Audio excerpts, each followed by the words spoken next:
Hello all, welcome to STNIS academy. ఈ నెల 15వ తేదీ నుంచి జూలై 15వ తేదీ నుంచి ఏపీపీఎస్సీ గ్రూప్ 2 మెయిన్స్ కి సంబంధించిన ఎకానమీ కోర్స్ అయితే లాంచ్ చేయబోతున్నాం. ఈ ఎకానమీ కోర్స్ లో మీకు Indian economy plus AP economy రెండింటిని కవర్ చేయబోతున్నాం. ఓవరాల్ గా మన సిలబస్ ఇచ్చిన 5 పార్ట్స్ ఏవైతే ఉన్నాయో 5 పార్ట్స్ ని డీటెయిల్డ్ గా మేము క్లాసులు చెప్పబోతున్నాము.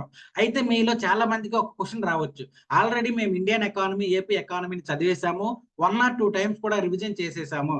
ఇప్పుడు మీ క్లాసుల్లో జాయిన్ అవ్వడం, మీ క్లాసుల్లో మేము చేరడం వలన మాకు కలిగే లాభాలు ఏంటనే క్వశ్చన్ మీకు చాలా మందికి రావచ్చు. దానికి సమాధానంగానే మేము ఒక విషయం చెప్పాలనుకుంటున్నాం. అదేంటంటే, మీరు ప్రిపరేషన్ చేసి ఉంటారు, బాగానే చదివి ఉంటారు, కాకపోతే మేబీ బేసిక్స్ మిస్ అయ్యి ఉండొచ్చు. ఆ ఎకానమీని అధ్యయనం చేసేటప్పుడు కొన్ని బేసిక్ అంశాలు అవసరం, ఆ బేసిక్స్ మిస్ అయ్యి ఉండొచ్చు. సరే, మీరు బేసిక్స్ బాగానే చదివారు, ఆ బేసిక్స్ ని అప్లై చేయడం మిస్ అయ్యి ఉండొచ్చు. సరే, ఆ అప్లికేషన్ కూడా మీకు వచ్చింది, బట్ దాన్ని అడ్వాన్స్డ్ లెవెల్లో ఆలోచించడం మిస్ అయ్యి ఉండొచ్చు. ఇలా ఈ 3 స్టేజెస్ లో బేసిక్స్ నుంచి ఆ బేసిక్స్ ని అప్లై చేస్తూ అడ్వాన్స్డ్ లెవెల్లోకి ఎలా వెళ్ళాలో అనే విషయంలో ఏదో ఒక స్టేజ్ లో మీరు మిస్ అయ్యి ఉంటారు. ఆ చైన్ లో ఎక్కడైతే మీరు బ్రేక్ అయ్యారో ఆ బ్రేక్ ని మేము ఫుల్ఫిల్ చేయడానికే ఈ కోర్స్ అయితే లాంచ్ చేస్తున్నాము. ఆల్రెడీ ఇదే అప్రోచ్ లో మేము science and technology course launch చేసాము. ఆ సైన్స్ అండ్ టెక్నాలజీ కోర్స్ చాలా సక్సెస్ఫుల్ గా రన్ అవడం అయితే జరిగింది. సో అదే పాయింట్ ఆఫ్ వ్యూలో ఇండియన్ ఎకానమీలో ఏవైతే బేసిక్స్ ఉన్నాయో ఆ బేసిక్స్ ని అప్లికేషన్ ఓరియంటెడ్ గా మీకు అడ్వాన్స్డ్ లెవెల్లో నేర్పించడం కోసమే ఈ ఇండియన్ ఎకానమీ ఏపీ ఎకానమీకి సంబంధించిన కోర్స్ అయితే లాంచ్ చేయబోతున్నాం. ఇన్ని మాటలు చెప్తున్నాను కాబట్టి మన క్లాస్ అప్రోచ్, మన ఏ విధంగా ఒక టాపిక్ ని అప్రోచ్ అవుతామో తెలిసే చెప్తే చూపిస్తే ఇంకా మీకు ఎఫిషియెంట్ గా అర్థమయ్యే పరిస్థితి ఉంటుంది. అందుకోసమనే నేను ఈ రోజు గ్రాస్ డొమెస్టిక్ ప్రొడక్ట్ కి సంబంధించిన క్లాస్ అయితే చెప్పబోతున్నాను. అయితే ఈ గ్రాస్ డొమెస్టిక్ ప్రొడక్ట్ ని తెలుగులో స్థూల దేశీయోత్పత్తి అంటారు. అయితే ఈ గ్రాస్ డొమెస్టిక్ ప్రొడక్ట్ గురించి మీరు చాలా చదివేసి ఉంటారు. దీని డెఫినేషన్ గా మీరు it is the value of marketable and final goods and services produced with in A domestic territory in a given specific period of time. ఇలా దీని డెఫినేషన్ చదివి ఉంటారు, దీని క్యాలిక్యులేషన్ మెథడ్ చదివి ఉంటారు, చాలా అంశాలు చదివే ఉంటారు. కాకపోతే ఈ గ్రాస్ డొమెస్టిక్ ప్రొడక్ట్ అనేది ఎందుకు క్యాలిక్యులేట్ చేయాలి? ఫస్ట్ పాయింట్ మనం ప్రశ్నించుకోవాల్సింది, మొట్టమొదటి బేసిక్ నేర్చుకునేటప్పుడు ఈ గ్రాస్ డొమెస్టిక్ ప్రొడక్ట్ అనేది ఎందుకు క్యాలిక్యులేట్ చేయాలి. సెకండ్, ఈ గ్రాస్ డొమెస్టిక్ ప్రొడక్ట్ ని ఎవరు క్యాలిక్యులేట్ చేస్తారు, దీన్ని ఎవరు క్యాలిక్యులేట్ చేస్తారు, అలాగే ఈ గ్రాస్ డొమెస్టిక్ ప్రొడక్ట్ దీన్ని క్యాలిక్యులేట్ చేయడం ద్వారా వచ్చే బెనిఫిట్స్ ఏంటి, ఈ విషయాలు అనేది మనకు తెలియాల్సిన అవసరం అయితే ఉంది. ఆల్రెడీ మీరు ఎవరు క్యాలిక్యులేట్ చేస్తారు, దీనివల్ల ఉండే బెనిఫిట్స్ ఏంటో కొంతవరకు చదివే ఉంటారు. కాకపోతే ఇది ఎందుకు క్యాలిక్యులేట్ చేయాలనే విషయాన్ని మిస్ అయ్యి ఉండొచ్చు, లేదంటే ఈ మూడింటిని లింక్ చేసుకుంటూ ఆ లింకేజ్ అయినా మిస్ అయ్యి ఉండొచ్చు. ఆ లింక్ ని ఫుల్ఫిల్ చేయడమే ఈ క్లాస్ యొక్క ప్రధాన ఉద్దేశం. సో గ్రాస్ డొమెస్టిక్ ప్రొడక్ట్ అనేది మనం ఎందుకు క్యాలిక్యులేట్ చేయాలో, ఎందుకు క్యాలిక్యులేట్ చేయాలో తెలుసుకోబోయే ముందు బేసిక్ గా మనకి గ్రోత్ అంటే ఏంటి, డెవలప్మెంట్ ఏంటో తెలియాల్సిన అవసరం అయితే ఉంది. సో గ్రోత్ అంటే ఏంటంటే, economic growth is an increase in the total output of a country's economy. For example ఇండియానే తీసుకుందాం. Last year 10 units economic capability ఉంటే ఈ ఇయర్ అది 11 యూనిట్స్ కి ఇంక్రీజ్ అయింది.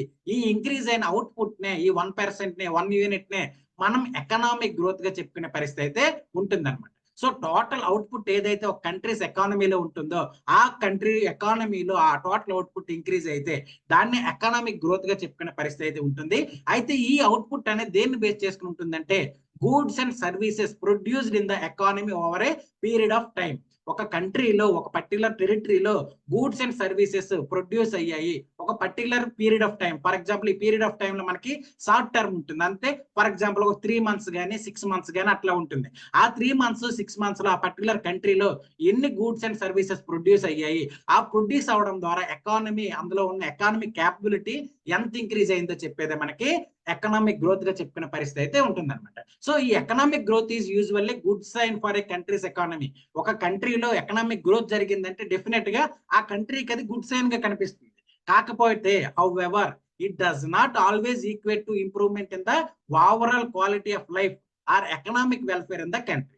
సో ఇక్కడ ఎకనామిక్ గ్రోత్ పెరిగింది, ఒక కంట్రీలో ఎకానమీ గ్రో అయింది, కాకపోతే ఆ కంట్రీలో ఉండే పీపుల్స్ యొక్క క్వాలిటీ ఆఫ్ లైఫ్ అనేది ఇంక్రీజ్ అయిందా లేదనేది మనం చెప్పలేము. అలాగే ఎకనామిక్ వెల్ఫేర్ ఏ విధంగా ఉంది అంటే, అవైలబుల్ రిసోర్సెస్ ఏ విధంగా ఉన్నాయి అనేది ఈ ఎకనామిక్ గ్రోత్ వలన చెప్పలేము.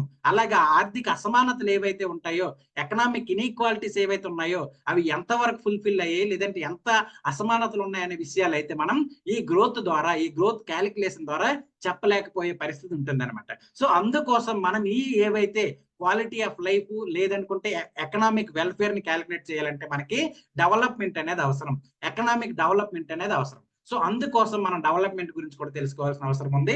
సో డెవలప్మెంట్ అంటే ఏంటంటే వరల్డ్ డెవలప్మెంట్ రిపోర్ట్ 1991 ప్రకారం it is defined as a sustainable increase in living standards that encompasses material consumption, education, health, environmental protection. So development అంటే ఏంటంటే బేసిక్ గా sustainable increase in living standards.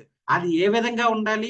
Material consumption లోనే ఉండాలి, education పరంగా ఉండాలి, health పరంగా ఉండాలి, at the same time environmental protection పరంగా కూడా ఉండాలి. ఈ విధంగా సస్టైనబుల్ మేనర్ లో ఒక కంట్రీస్ యొక్క ఎకానమీ డెవలప్ అయితే దాన్ని డెవలప్మెంట్ గా చెప్పుకునే పరిస్థితి ఉంటుంది. తెలుగులో గ్రోత్ అంటే వృద్ధిగా చెప్తారు, డెవలప్మెంట్ అంటే అభివృద్ధిగా చెప్తారు. ఓకేనా? సో వరల్డ్ డెవలప్మెంట్ రిపోర్ట్ 1991 ప్రకారం డెవలప్మెంట్ అంటే ఏంటంటే sustainable increase in living standards that encompasses material consumption, education, health, environmental protection. So everything అన్ని ఏరియాస్ లో కూడా సస్టైనబుల్ గా సుస్థిరాభివృద్ధిగా అభివృద్ధి జరిగితే దాన్ని డెవలప్మెంట్ గా చెప్పే పరిస్థితి అయితే ఉంటుంది అనమాట. So the overall goal of a development is to increase the economic, political, civic rights of all people. So ఇది మీకు స్టేట్మెంట్ గా ఎగ్జామ్ లో రావడానికి అవకాశం ఉందండి. సో డెవలప్మెంట్ యొక్క మేజర్ గోల్ ఏంటండి? ఆ పీపుల్స్ ఎవరైతే ఉంటారో కంట్రీలో ఉండే అందరు పీపుల్స్, పర్టికులర్ సెక్షనే కాదు, సెక్టారే కాదు, కంట్రీలో ఉండే అందరు పీపుల్స్ యొక్క ఎకనామిక్, పొలిటికల్, సివిక్ రైట్స్ అనేవి ఇంక్రీజ్ అవ్వాలి. అవి ఎలా ఇంక్రీజ్ అవ్వాలంటే సస్టైనబుల్ మేనర్ లో ఇంక్రీజ్ అవ్వాలని చెప్పేదే డెవలప్మెంట్ అన్నమాట. సో ఇక్కడ మీకు అర్థమై ఉంటుంది గ్రోత్ అంటే ఏంటి, డెవలప్మెంట్ అనే బేసిక్ కాన్సెప్ట్ అర్థమై ఉంటుంది. సో ఒకసారి కంపారిజన్ టేబుల్ కూడా చూద్దాం, అప్పుడు ఇంకా మీకు ఎఫిషియెంట్ గా అర్థమయ్యే పరిస్థితి ఉంటుంది. సో గ్రోత్ అంటే ఏంటి, డెవలప్మెంట్ అంటే ఏంటి? గ్రోత్ అనేది unidimensional, focused on the per capital income. So ఇది ఒక unidimensional, only economic point of వ్యూలో మాత్రమే గ్రోత్ అనేది క్యాలిక్యులేట్ చేయడము, ఆ దాన్ని ఇండికేటర్ గా యూజ్ చేయడం అయితే జరుగుతుంది. So it's growth is a unidimensional గా మనకు కనిపిస్తుంది. అలాగే డెవలప్మెంట్ వచ్చేసరికి మల్టీ డైమెన్షనల్. సో ఇక్కడ డెవలప్మెంట్ అనేది అన్ని రకాలుగా ఎడ్యుకేషన్ పరంగా చూస్తున్నాము, అలాగే హెల్త్ పరంగా చూస్తున్నాము, దాంతో పాటుగా ఎన్విరాన్మెంటల్ సస్టైనబిలిటీ పరంగా చూస్తున్నాం. ఇలా మల్టీ డైమెన్షనల్ గా ఒక కంట్రీ కానీ ఆ కంట్రీలో ఉన్న పీపుల్స్ యొక్క క్యాపబిలిటీ అనేది డెవలప్ అయిందా లేదనేది చెప్పడానికి ఇండికేటర్ గా మనకు డెవలప్మెంట్ అయితే కనిపించే పరిస్థితి ఉంది. అలాగే గ్రోత్ వచ్చేసరికి క్వాంటిటేటివ్ ఆస్పెక్ట్ అనమాట. క్వాంటిటేటివ్ ఆస్పెక్ట్ అంటే ఏంటంటే కొన్ని, ఫర్ ఎగ్జాంపుల్ 10 యూనిట్స్ నుంచి 20 యూనిట్స్, 20 యూనిట్స్ అంటే 30 యూనిట్స్, అలా నెంబర్ ని బేస్ చేసుకుని గ్రోత్ అనేది క్యాలిక్యులేట్ చేయడం జరుగుతుంది. డెవలప్మెంట్ వచ్చేసరికి క్వాలిటేటివ్ గా కనిపిస్తుంది, అంటే quality of life, quality of living standards, ఇలాంటివన్నీ కూడా క్వాలిటేటివ్ గా ఈ డెవలప్మెంట్ లో మనకు క్యాలిక్యులేట్ చేయడం అయితే కనిపిస్తుంది. సో ఇక్కడ గ్రోత్ వచ్చేసరికి short term aspects.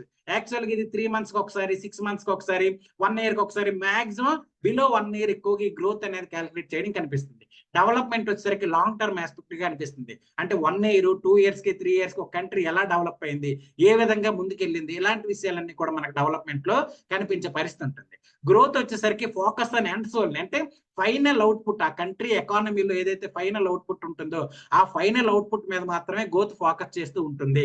But development వచ్చేసరికి ఫోకస్డ్ ఆన్ ద ప్రాసెస్, ఏదైతే ఆ ప్రాసెస్ ఉందో, అంటే ఇప్పుడు ఫర్ ఎగ్జాంపుల్ ఒక పర్సన్ ఉన్నాడు, ఇక్కడ ఒక పర్సన్ ఉన్నాడు, ఆ పర్సన్ వచ్చేసరికి ఆ చిన్నతనం నుంచి, ఫర్ ఎగ్జాంపుల్ 5 ఇయర్స్ ఏజ్ నుంచి 50 ఇయర్స్ ఏజ్ వరకు ఏ విధంగా డెవలప్ అవుతూ వెళ్ళాడు, అంటే హెల్త్ పరంగా ఏ విధంగా అతనికి డెవలప్మెంట్ జరిగింది, ఎడ్యుకేషన్ పరంగా ఏ విధమైన డెవలప్మెంట్ జరిగింది, అతని పైన ఎన్విరాన్మెంట్ ప్రభావం ఏ విధంగా ఉంది, ఇలాంటి విషయాలన్నీ కూడా క్యాలిక్యులేట్ చేస్తూ మనకి ఈ డెవలప్మెంట్ అయితే లాంగ్ టర్మ్ ఆస్పెక్ట్ గా ఫోకస్ ఆన్ ప్రాసెస్ మీద మేజర్ గా ఫోకస్ చేయడం అయితే కనిపిస్తుంది. ఓకేనా?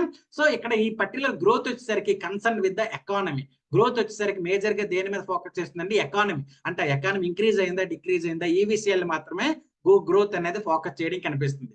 బట్ డెవలప్మెంట్ వచ్చేసరికి పీపుల్స్ మీద, పీపుల్ వెల్ఫేర్ మీద, పీపుల్స్ యొక్క లివింగ్ స్టాండర్డ్స్ మీద ప్రధానంగా ఫోకస్ చేయడం అయితే కనిపిస్తుంది.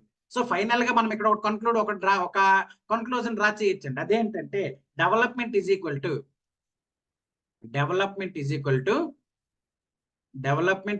టు సస్టైనబుల్ లివింగ్ స్టాండర్డ్స్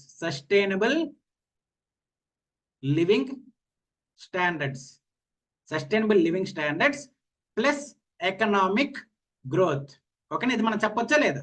ఎందుకంటే ఒక పర్టికులర్ కంట్రీ డెవలప్ అయిందా లేదంటే అది ఎకనామికల్ గా అవ్వాలి, ఆ ఎకనామికల్ గా అయ్యేది సస్టైనబుల్ గా ఉండాలనేది మనకి డెవలప్మెంట్ చెప్తుంది. So sustainable living standards plus economic growth is equal to development గా మనం చెప్పుకునే పరిస్థితి అయితే ఉంటుంది. సో ఫైనల్ గా ఏం చెప్పొచ్చు, ఈ గ్రోత్ అనేది ఎకనామిక్ గ్రోత్ అనేది నారో కాన్సెప్ట్ గా కనిపిస్తుంది when compare to the economic development. ఎందుకోసం అంటే ఎకనామిక్ డెవలప్మెంట్ అనేది హోలిస్టిక్ గా క్వాలిటేటివ్ గా ఫోకస్ చేయడం అయితే కనిపిస్తుంది.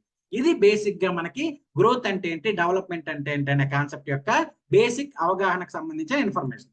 అయితే ఇప్పుడు ఈ గ్రోత్, ఒక కంట్రీ ఎంత గ్రోత్ అయింది లేదా ఒక కంట్రీ యొక్క డెవలప్మెంట్ ఏ విధంగా జరిగింది అనేది మనకు తెలియాలంటే దానికి ఇండికేటర్స్ ఏంటి, గ్రోత్ కి ఇండికేటర్ ఏంటి, డెవలప్మెంట్ కి ఇండికేటర్ ఏంటి, ఆ ఇండికేటర్స్ బేస్ చేసుకునే మనము ఒక కంట్రీ గ్రో అయిందా లేదంటే ఒక కంట్రీ డెవలప్ అయిందని చెప్పే అవకాశం ఉంటుంది. అందులో భాగంగా ఫస్ట్ ఆఫ్ ఆల్ మనకి ఇది బేసిక్ ఇంపార్టెంట్ అంటే ఇది మేజర్ అనమాట. సో ఇప్పుడు గ్రోత్ కి ఇండికేటర్స్ గా ఏమేమి కనిపిస్తాయండి, గ్రోత్ కి ఇండికేటర్స్ గా జిడిపి కనిపిస్తుంది, అలాగే గ్రోత్ కి ఇండికేటర్ గా జిఎన్పి కనిపిస్తుంది, గ్రాస్ నేషనల్ ప్రొడక్ట్, అలాగే గ్రోత్ కి ఇండికేటర్ గా మనకి పర్ క్యాపిటల్ ఇన్కమ్ కనిపిస్తుంది, అలాగే దాంతో పాటుగా గ్రాస్ వాల్యూ యాడెడ్ అనేది మనకి గ్రోత్ కి ఇండికేటర్స్ గా కనిపిస్తాయి. సో దీన్ని బేస్ చేసుకుని, జీడిపిని బేస్ చేసుకుని, జిఎన్పిని బేస్ చేసుకుని, పర్ క్యాపిటల్ ఇన్కమ్ ని బేస్ చేసుకుని ఒక పర్టికులర్ ఎకానమీ అనేది గ్రో అయిందా లేదనేది చెప్పడం అయితే జరుగుతుంది అనమాట. అయితే ఇప్పుడు మనకి డెవలప్మెంట్ వచ్చేసరికి దేన్ని బేస్ చేసుకొని చెప్తాము, ఒక కంట్రీ డెవలప్ అయిందా లేదా, అది ఎంతవరకు సస్టైనబుల్ గా వెళ్ళిందా లేదనేది దేన్ని బేస్ చేసుకొని చెప్తాము, కొన్ని ఇండెక్సెస్ ఉంటాయి అనమాట. ఫర్ ఎగ్జాంపుల్ గా హ్యూమన్ డెవలప్మెంట్ ఇండెక్స్, అలాగే మనకి సస్టైనబుల్ డెవలప్మెంట్ గోల్స్ ఉంటాయి దాన్ని బేస్ చేసుకొని, అలాగే దాంతో పాటుగా మల్టీ పవర్టీ ఇండెక్స్ అని ఉంటుంది, మల్టీ డైమెన్షనల్ పవర్టీ ఇండెక్స్ అని, అలాగే దాంతో పాటుగా జనరల్ డెవలప్మెంట్ ఇండెక్స్ అని, అలాగే వరల్డ్ హ్యాపీనెస్ ఇండెక్స్ అని, ఈ ఇండెక్స్ ని బేస్ చేసుకొని మనకు ఒక కంట్రీ యొక్క, ఆ కంట్రీలో ఉన్న పీపుల్స్ యొక్క డెవలప్మెంట్ ఎలా ఉందనేది చెప్పడం అయితే జరుగుతుంది అనమాట. సో ఇప్పుడు మీకు అర్థమయ్యే ఉంటుందా, ఒక జీడిపి, ఒక కంట్రీ యొక్క జీడిపిని ఎందుకు క్యాలిక్యులేట్ చేయాలనే విషయం మీకు ఒక క్లారిటీ వచ్చే ఉంటుందని నేను అనుకుంటున్నాను. ఇది బేసిక్ అండి. ఇది తెలిసిన తర్వాత మనం జీడిపి డెఫినేషన్ ఏంటి, దాంట్లో ఉన్న పదాలు ఏంటి, దాని రిలేటెడ్ ఉన్న లాభాలు ఏంటి, నష్టాలు ఏంటి, ఇవన్నీ చదవడం అయితే జరుగుతుంది. ఓకేనా. సో గ్రోత్ అంటే ఏంటండి, గ్రోత్ అనేది షార్ట్ టర్మ్ ఆస్పెక్ట్ గా కనిపిస్తుంది, బేసిక్ గా షార్ట్ టర్మ్ ఆస్పెక్ట్ గా కనిపిస్తుంది. ఇది మేజర్ గా సింగిల్ యూనిడైమెన్షనల్ గా కనిపిస్తుంది. సో ఆ గ్రోత్ ని క్యాలిక్యులేట్ చేయడానికి ఒక ఇండికేటర్ గా మనకి జీడిపి అయితే కనిపిస్తుంది అనమాట. ఓకేనా. అందుకు ఆ గ్రోత్ ని క్యాలిక్యులేట్ చేయడం కోసం మనం జీడిపిని, గ్రోత్ ని మెజర్ చేయడం కోసం జీడిపిని క్యాలిక్యులేట్ చేయడం అయితే జరుగుతుంది అనమాట. క్లాస్ లో మనం ఫార్వర్డ్ గా ముందుకు వెళ్లే లోపు ఈ జీడిపి అంటే ఏంటి, జిఎన్పి ఏంటి, పిసిఐ అంటే హెచ్డి ఏంటి, ఇవన్నీ డిస్కస్ చేస్తాం. బట్ బేసిక్ గా జీడిపి ఎందుకు క్యాలిక్యులేట్ చేయాలనే విషయం మీద మీకు అవగాహన వచ్చిందని అనుకుంటున్నాను. సో ఇప్పుడు మనం గ్రాస్ డొమెస్టిక్ ప్రొడక్ట్ అంటే ఏంటి అనేది బేసిక్ గా చూద్దాం. ఓకేనా. మీరు ఆల్రెడీ గ్రాస్ డొమెస్టిక్ ప్రొడక్ట్ అంటే ఏంటో డీటెయిల్ గా చదివే ఉంటారు. అందులో భాగంగా మనం ఒకసారి చూసుకుంటే గ్రాస్ డొమెస్టిక్ ప్రొడక్ట్ అంటే ఏంటంటే it is the value of marketable and final goods and services produced with in A domestic territory in a given specific period of time. ఇది మీరు అందరికీ తెలిసిన డెఫినేషన్. ఏంటది, ఒక పర్టికులర్ కంట్రీలో, ఒక పర్టికులర్ టైంలో,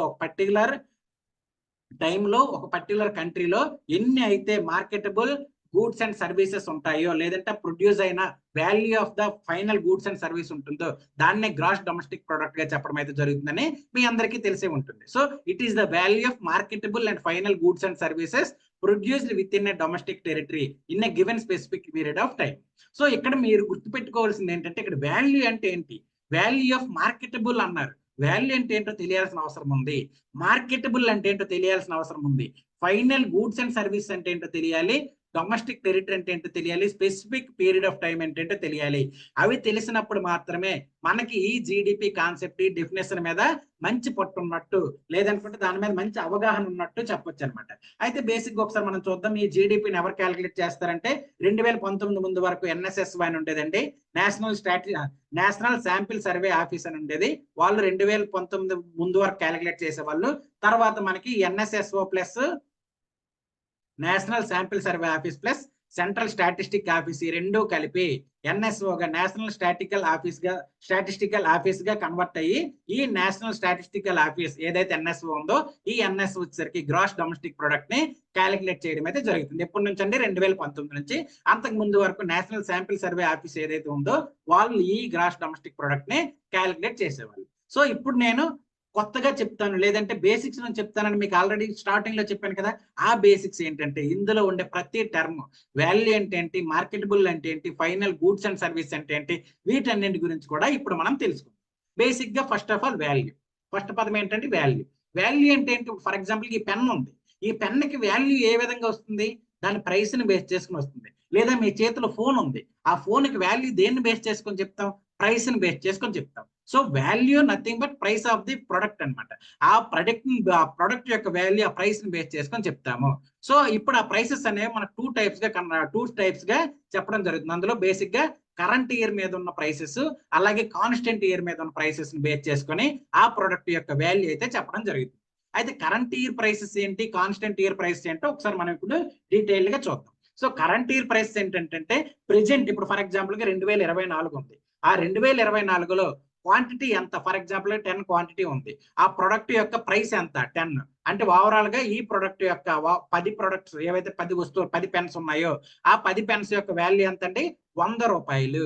ఇది కరెంట్ ఇయర్. ఏదైతే ఇప్పుడు కరెంట్ ఇయర్ ఉందో ఫర్ ఎగ్జాంపుల్ 2024 10 యూనిట్స్ ప్రొడ్యూస్ అయ్యాయి క్వాంటిటీ. అలాగే ఆ ప్రొడ్యూస్ అయిన ఒక్కొక్క యూనిట్ యొక్క కాస్ట్ 10 రూపాయలు. అంటే దాని అర్థం ఆ 10 పెన్నుల యొక్క కాస్ట్ వచ్చేసరికి 100 రూపాయలుగా మనం దాని వాల్యూగా డిసైడ్ చేయడం అయితే జరుగుతుంది. సో ఈ విధంగా కరెంట్ ఇయర్ ప్రైసెస్ యొక్క లేదంటే కరెంట్ ఇయర్ దగ్గర ఉన్న క్వాలిటీని ఆ క్వాంటిటీని బేస్ చేసుకొని చెప్తే దాన్ని మనము కరెంట్ ఇయర్ వాల్యూగా చెప్పుకోవచ్చు. దీనికే మనకు ఒక టర్మ్ ఉంది. ఆ టర్మ్ ఏంటంటే నామినల్ జీడిపిగా చెప్తారనమాట. కరెంట్ ఇయర్ ప్రైసెస్ దగ్గర క్యాలిక్యులేట్ చేసే జీడిపినే నామినల్ జీడిపి అంటారు. ఓకేనా? కరెంట్ ఇయర్ ప్రైసెస్ దగ్గర క్యాలిక్యులేట్ చేస్తే దాన్ని నామినల్ జీడిపి అంటారు. అలాగే కాన్స్టెంట్ ఇయర్ అని ఉంటుంది. కాన్స్టెంట్ ఇయర్ అంటే ఒక పర్టికులర్ ఎక్స్ అనే ఇయర్ ని బేస్ ఇయర్ గా తీసుకొని అక్కడున్న ప్రైసెస్ ని ఇక్కడున్న క్వాంటిటీతో క్యాలిక్యులేట్ చేయడం ద్వారా మనకి ఆ ప్రైస్ అనేది కాన్స్టెంట్ గా ఒక పర్టికులర్ ఇయర్ లో ఉంటుంది. దాన్ని ఇక్కడ ఉన్న క్వాంటిటీతో క్యాలిక్యులేట్ చేయడం ద్వారా మనకి ఈ కాన్స్టెంట్ ఇయర్ యొక్క ప్రైసెస్ వస్తాయి. ఫర్ ఎగ్జాంపుల్ గా మనకి జీడిపి క్యాలిక్యులేట్ చేయడానికి 2011 and 12 అనేది బేస్ ఇయర్ గా కనిపిస్తుంది. సో ఈ 2011 and 12 అనేది మనకి బేస్ ఇయర్ గా ఉంటుంది. ఇప్పుడు ఈ 2011 and 12 లో ప్రైస్ వచ్చేసరికి ఇప్పుడు ఒక పెన్ ప్రైస్ వచ్చేసరికి 10 రూపీస్ ఉందనుకుంటాం. సో 10 రూపీస్ ని ఇక్కడ పెడతారు. క్వాంటిటీ ఇప్పుడు ఎన్ని వస్తువులు ప్రొడ్యూస్ అయ్యాయి? ఫర్ ఎగ్జాంపుల్ 12 వస్తువులు ప్రొడ్యూస్ అయ్యాయి అనుకుంటాం. లేదనుకుంటే పాత ఎగ్జాంపుల్ ప్రకారమే చూద్దాం, 10 వస్తువులు ప్రొడ్యూస్ అయ్యాయి అనుకుంటాం. సో ఓవరాల్ గా కాన్స్టెంట్ ఇయర్ లో ఉన్న ప్రైసెస్ ని ఇప్పుడు కరెంట్ ఇయర్ లో ఉన్న క్వాంటిటీని క్యాలిక్యులేట్ చేస్తే మనకు ఓవరాల్ గా ఈ పెన్ యొక్క కాస్ట్ ఎంత వస్తుంది? 10 పెన్నుల యొక్క కాస్ట్ 100 రూపాయలు వస్తుంది. అదే ఫర్ ఎగ్జాంపుల్ అక్కడున్న పరిస్థితుల్లో ఆ కాన్స్టెంట్ ఇయర్లో 8 రూపాయలు ఉందనుకోండి, 80 రూపాయలు వస్తుంది. సో ఇక్కడ ఉన్న కాస్ట్ అనేది పట్టించుకోరనమాట. ఏదైతే ప్రెసెంట్ ఇయర్ లో ఉన్న కాస్ట్ అనేది ఆ ప్రైస్ అనేది పట్టించుకోరు. ఎప్పుడు ప్రైస్ ని తీసుకుంటారు? కాన్స్టెంట్ ఇయర్ యొక్క ప్రైస్ ని తీసుకొని క్యాలిక్యులేట్ చేస్తారు. అలా క్యాలిక్యులేట్ చేసే జీడిపినే రియల్ జీడిపి అంటారు అనమాట. ఓకేనా? Real GDP. ఈ నామినల్ జీడిపి అంటే ఏంటి, రియల్ జీడిపి అంటే ఏంటి, ఈ రెండింటికి ఉన్న సంబంధం ఏంటనేది మనం ఫర్దర్ గా డిస్కస్ చేద్దాం. ప్రాబ్లం ఏం లేదు. సింపుల్ గా గుర్తుపెట్టుకోండి, ఒక ప్రొడక్ట్ యొక్క వాల్యూ ఎప్పుడు వస్తుందంటే దాని ప్రైస్ ని బేస్ చేసుకుని వస్తుంది. ప్రైస్ అనేది 2 ఇయర్స్ అంటే 2 టైప్స్ గా మనము క్యాలిక్యులేట్ చేస్తాం. ఒకటి కరెంట్ ఇయర్ ప్రైసెస్ ని బేస్ చేసుకుని క్యాలిక్యులేట్ చేస్తాము. అలాగే కాన్స్టెంట్ ఇయర్ ప్రైసెస్ ని బేస్ చేసుకొని క్యాలిక్యులేట్ చేస్తాం. ఇది జాగ్రత్తగా గుర్తుపెట్టుకోండి. కాన్స్టెంట్ ఇయర్ అయితే రియల్ జీడిపి అంటారు, కరెంట్ ఇయర్ అయితే నామినల్ జీడిపి అంటారు. ఓకేనా? ఇది వాల్యూ, ఒక ప్రొడక్ట్ యొక్క వాల్యూని దీన్ని బేస్ చేసుకుని చెప్పడం అయితే జరుగుతుంది. అలాగే సెకండ్ టర్మ్ ఏంటి? మార్కెటబుల్. ఈ మార్కెటబుల్ అనేది ఏంటంటే captures only economic activities, especially monetary transaction జరిగేదాన్ని మనం ఈ పర్టికులర్ మార్కెటబుల్ గూడ్స్ గా చెప్తాం.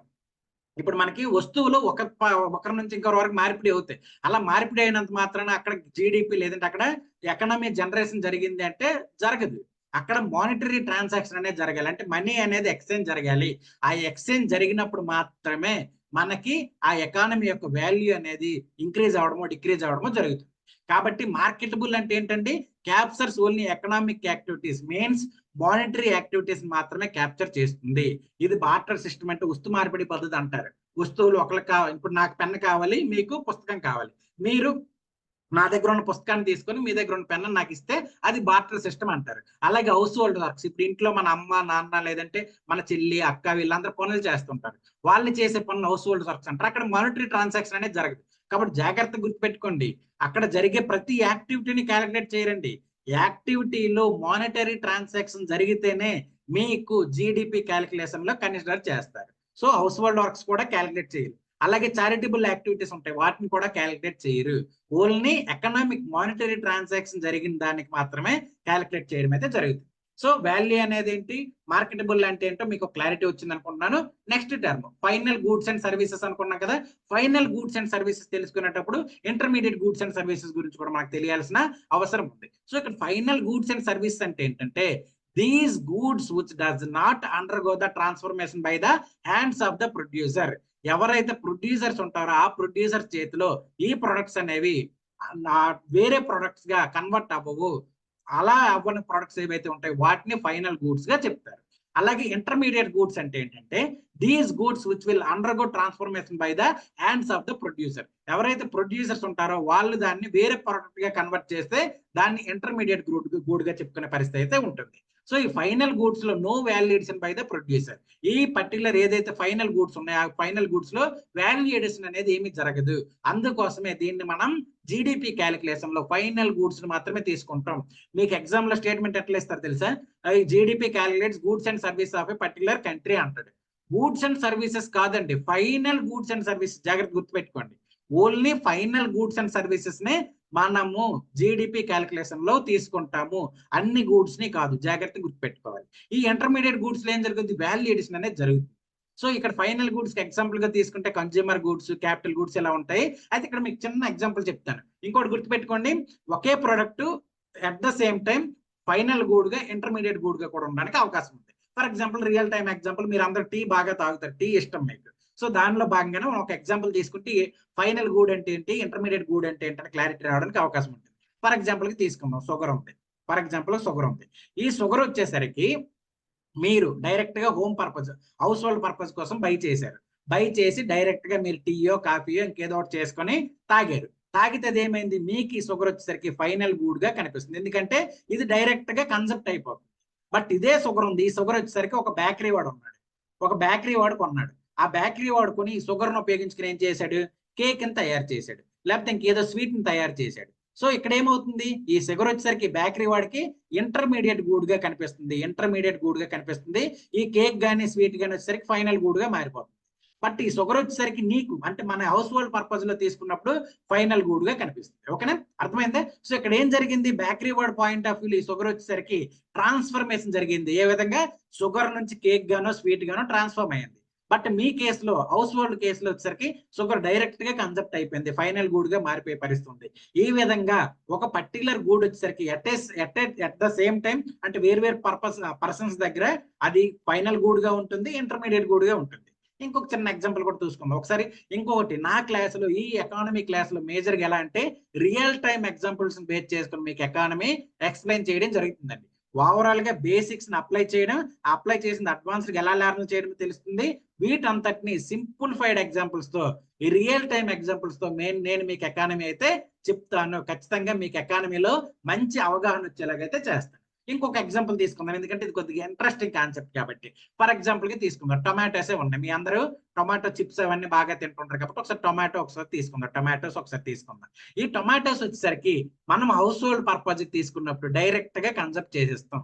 సో ఇక్కడ ఏమవుతుందండి, ఇది ఫైనల్ గూడ్. ఓకేనా, ఇదే టొమాటో వచ్చేసరికి ఒక మల్టీనేషనల్ కంపెనీ ఉంది. ఫర్ ఎగ్జాంపుల్ కి బింగో అనుకుందాం, మల్టీనేషనల్ కంపెనీ బింగో. ఆ బింగో వాళ్ళు ఏం చేస్తారు, ఈ టొమాటోస్ ని టొమాటో చిప్స్ గా కన్వర్ట్ చేస్తారు. సో ఈ మల్టీనేషనల్ బింగో కంపెనీకి ఏమవుతుంది, ఇది ఇంటర్మీడియట్ గూడ్ గా, ఈ టమాటో అనేది ఇంటర్మీడియట్ గూడ్ గా కనిపించే పరిస్థితి ఉంటుంది. ఈ టమాటో వచ్చేసరికి మనకు హౌస్ హోల్డ్ పర్పస్ లో ఫైనల్ గూడ్ గా కనిపించే పరిస్థితి ఉంది. సో ఇక్కడ ఏమవుతుంది, ఈ ఫైనల్ గూడ్ ఏదైతే ఉంది ఇక్కడ ఎటువంటి వాల్యుయేషన్ అయితే జరగదు. అందుకోసం మనం ఎగ్జాక్ట్ గా ఒక పర్టికులర్ కంట్రీ యొక్క జీడిపి ఎంత ఉంది అనేది చెప్పగలగడానికి అవకాశం ఉంటుంది. అది ఇక్కడ అండర్గో ట్రాన్స్ఫర్మేషన్ వెళ్ళింది. ఫర్ ఎగ్జాంపుల్ కి టమాటోస్ 1 kg 10 రూపీస్ అనుకుందాం. ఈ పర్టికులర్ చిప్స్ వచ్చేసరికి ఆ 10 kgs నుంచి దాదాపుగా 100 చిప్స్ తయారు చేశారు అనుకోండి. ఆ 100 చిప్స్ ఒక్కొక్క చిప్ ₹1 చేసాడు అనుకోండి, దాదాపు ₹100 వస్తుంది. సో ఇక్కడ ఎగ్జాక్ట్ గా మనకి ఆ టమాటో యాక్చువల్ టమాటో కాస్ట్ అనేది ఇక్కడ మారిపోయే పరిస్థితి ఉంటుంది. అందుకోసం మనం ఎగ్జాక్ట్ గా జీడిపి అనేది క్యాలిక్యులేట్ చేయమేది ఇంటర్మీడియట్ గూడ్స్ లో. కాబట్టి జాగ్రత్త గుర్తుపెట్టుకోండి, డెఫినేషన్ వస్తే కాదండి, డెఫినేషన్ లో కీవర్డ్ వచ్చేసరికి ఫైనల్ గూడ్. ఓకేనా, ఇది ఫైనల్ గూడ్స్ కి ఇంటర్మీడియట్ గూడ్స్ కి సంబంధించిన బేసిక్ ఇన్ఫర్మేషన్. నెక్స్ట్ వచ్చేసరికి డొమెస్టిక్ టెరిటరీ. డొమెస్టిక్ టెరిటరీ అంటే ఏంటండి, ఒక పర్టికులర్ కంట్రీ ఏదైతే ఉందో ఆ కంట్రీ యొక్క టెరిటరీనే డొమెస్టిక్ టెరిటరీగా చెప్పుకుంటాం. అలా పొలిటికల్ టెరిటరీ అంటారు. ఇప్పుడు ఇండియా ఉంది, ఇండియా ఏదైతే మ్యాప్ ఉందో ఆ ఇండియా మ్యాప్ లో ఇది మొత్తం ఇదంతా ఇండియా యొక్క టెరిటరీగా మనం చెప్పుకునే పరిస్థితి అయితే ఉంటుంది. సో ఆ టెరిటరీలో ఏవైతే ప్రొడ్యూస్ అవుతాయో ఫైనల్ గూడ్స్ అండ్ సర్వీసెస్, వాటిని మనం జీడిపిగా క్యాలిక్యులేట్ చేస్తాం. అలాగే టెరిటోరియల్ వాటర్స్, ఇప్పుడు మన ఇండియా ఉంది, ఈ టెరిటోరియల్ వాటర్స్ ఏవైతే ఉన్నాయో 12 నాటికల్ మైల్స్, ఈ 12 నాటికల్ మైల్స్ లో ఏవైతే గూడ్స్ అండ్ సర్వీసెస్ ప్రొడ్యూస్ అయ్యాయో వాటంతటిని కూడా జీడిపి క్యాలిక్యులేషన్ లోకి మనం తీసుకుంటాము. అలాగే economic activities up to 200 nautical miles ఈజెడ్స్ అంటారు. అంటే ఇక్కడ వరకు ఈ 200 నాటికల్ మైల్స్ వరకు ఏదైతే ఎకనామిక్ యాక్టివిటీ జరుగుతాయో అక్కడ ఎకానమీలో గూడ్స్ అండ్ సర్వీసెస్ ప్రొడ్యూస్ అవుతాయో దాన్ని కూడా మనము జీడిపి క్యాలిక్యులేషన్ లోకి తీసుకుంటాము. అలాగే ships and air crafts owned by the residents, ఎవరైతే ఇండియన్ రెసిడెంట్స్ ఉంటారో వాళ్ళ షిప్స్ ఎయిర్ క్రాఫ్ట్స్ వేరు వేరు కంట్రీస్ కి తిరుగుతూ ఉంటాయి. దాని వల్ల కూడా కొంత ఎకానమీ అనేది జనరేషన్ జరుగుతుంది. దాన్ని కూడా మనం జీడిపి క్యాలిక్యులేషన్ లోకి తీసుకుంటాము. అలాగే embassies and consulates out side the country, మన ఇండియన్ ఎంబసీ వచ్చేసరికి సౌత్ ఆఫ్రికాలో ఉండొచ్చు, ఆస్ట్రేలియాలో ఉండొచ్చు, యుఎస్ఏలో ఉండొచ్చు. అక్కడ కూడా కొంత ఎకానమీ అనేది జనరేషన్ కూడా జరగడానికి అవకాశం ఉంటుంది. అలాంటి వాటిని కూడా మన డొమెస్టిక్ టెరిటరీగా కన్సిడర్ చేస్తూ మనము వాటిని జీడిపి క్యాలిక్యులేషన్ లోకి అయితే తీసుకోవడం జరుగుతుంది. సో డొమెస్టిక్ టెరిటరీ అంటే ఒక పొలిటికల్ టెరిటరీ కాదండి. అంటే పర్టికులర్ గా ఈ మ్యాప్ ఏదైతే ఉంది, ఈ మ్యాప్ లోపల ఈ ఇన్సైడ్ ఏదైతే ట్రాన్సాక్షన్ జరుగుతాయి అవి మాత్రమే కాదండి.